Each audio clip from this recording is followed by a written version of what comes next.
क्या Indian rupee सच में collapse होने वाला है? आओ चलो बात करते हैं। इंडियन रुपी डॉलर के सामने 97 रुपीस टच करने जा रहा है।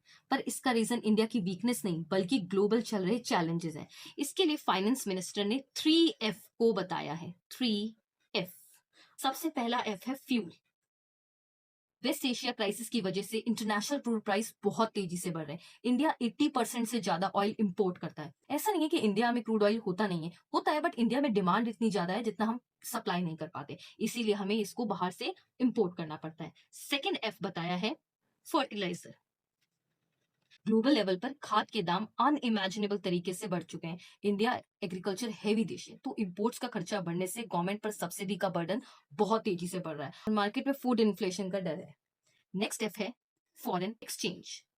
अब हमें जब फूड के लिए फर्टिलाइजर चाहिए और फ्यूल चाहिए तो हमें फॉरेन एक्सचेंज की डिमांड भी होती है। डॉलर स्ट्रांग होने से हमारा फॉरेक्स रिजर्व पर प्रेशर है, इसलिए पीएम ने हमें कुछ चीजों के लिए मना किया है। सबसे पहला, गोल्ड परचेज करने के लिए पीएम ने बोला है कि हमें गोल्ड परचेज नहीं करना है। दूसरी बात, उन्होंने हमें बोला है कि हमें नॉन असेंशियल जो चीजें जरूरत नहीं है ना उनको थोड़ा कंट्रोल में ही खरीदना है, और इस तरीके से हम अपना डॉलर बचा सकते हैं। और इसी तरीके के यूपीएससी और सीयूईटी टॉपिक्स को स्टडी करने के लिए फॉलो अस इकोनॉमिक्स 1x1।